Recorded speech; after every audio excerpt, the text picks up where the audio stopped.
श्रद्धा को लचीला होना, इस पर एक प्रस्तुतिकरण करना था। वो अपना दिमाग खपा रही थी कि उसे क्या करना चाहिए। उन्हें जीवन की एक सच्ची कहानी पेश करनी थी, जिसने उनके जीवन का रुख ही बदल दिया था। इसी बारे में सोचते हुए श्रद्धा को अपनी ही कहानी याद आई और वो मुस्कुराई। यदि उसके माता पिता लचीले स्वभाव के ना होते और उन्होंने उसकी इच्छा के आगे हार नहीं मानी होती, तो क्या वो यहाँ होती?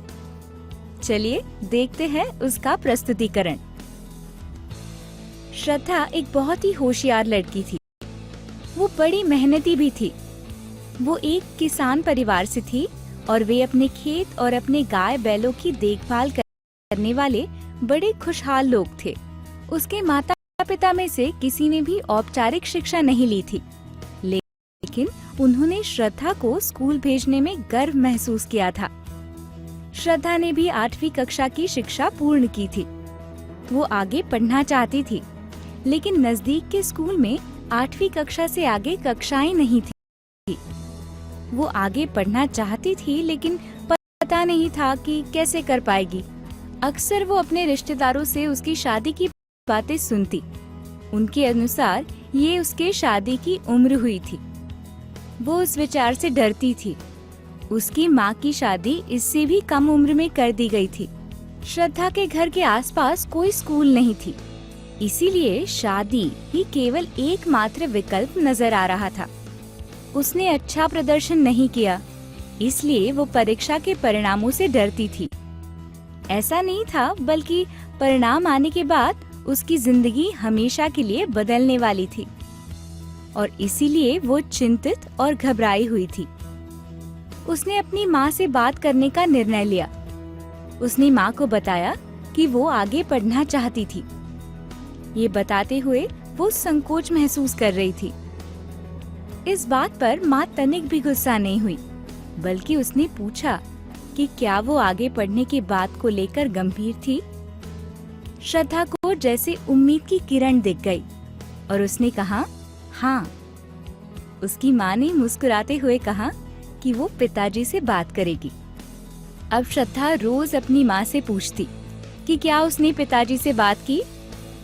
उसकी माँ कहती रहती कि वो सही समय पर उनसे बात करेगी। श्रद्धा को इंतजार के वे दिन बड़े लंबे लग रहे थे। इस बीच उसका मामा उनसे मिलने आया। उसने माँ से श्रद्धा की शादी के बारे में पूछा, जिस पर माँ ने जवाब दिया कि अभी नहीं, वो पढ़ना चाहती है। श्रद्धा की आंखें चमक उठी, लेकिन माँ घर के निर्णय नहीं लेती थी। निर्णय लेने वाले उसके पिताजी थे और उन्होंने अभी अपना फैसला नहीं सुनाया था। और फिर एक दिन उसके पिता ने उसे बुलाया।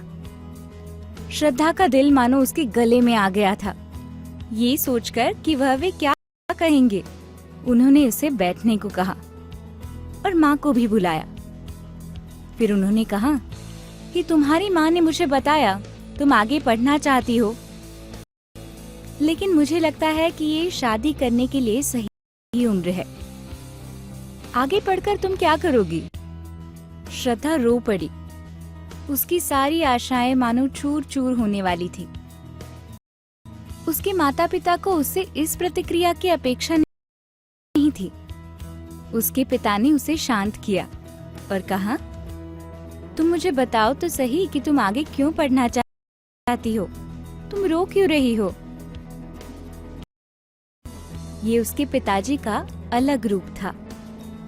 उन्होंने कहा कि अगर तुम मुझे समझा सको कि तुम आगे पढ़ना क्यों चाहती हो, तो मैं तुम्हें शहर भेजूंगा। और मैंने तुम्हारी मामा से पहले ही बात कर ली है कि तुम कहाँ रह सकती हो और पढ़ सकती हो, लेकिन तुम्हें ये बताना होगा कि तुम क्यों पढ़ना चाहती हो। श्रद्धा ने महसूस किया कि उसके पिताजी को इस तरह से सोचने के लिए तैयार करने के पीछे उसकी माँ ने बहुत मेहनत की थी। उसने अपने आंसू पोंछे और फिर ईमानदारी से अपने माता पिता को समझाया कि वो क्यों पढ़ना चाहती थी। उसने उन्हें अपने पुराने स्कूल के परिणाम भी दिखाए, जहां उसने अच्छा प्रदर्शन किया था। उसके पिताजी मुस्कुराए। उन्होंने उसकी पीठ थपथपाई और कहा, तुम हमेशा ही हमारी लाडली रही हो और मैंने ये सपना देखा है कि एक दिन तुम झांसी की रानी या इंदिरा गांधी बनोगी। लेकिन मैंने ये कभी नहीं सोचा था कि ये हो पाएगा, क्योंकि मैं गांव की परंपराओं के विरुद्ध कैसे जा सकता था। पर अब तुम्हारी माँ और मैंने गांव की परंपराओं के विरुद्ध जाकर तुम्हें पढ़ाने का निर्णय लिया है।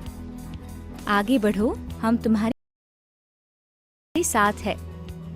चिंता मत करो। अगर कोई कुछ कहेगा तो सारा दोष हम अपने आप पर ले लेंगे।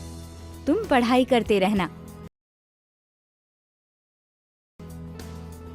और श्रद्धा बढ़ती रही और इस प्रकार कामयाबी की सीढ़ियां चढ़ती रही। क्या ये हो पाता अगर उसके माता पिता उसे बढ़ावा नहीं देते? तो क्या और बदलाव के लिए तैयार ना होते तो?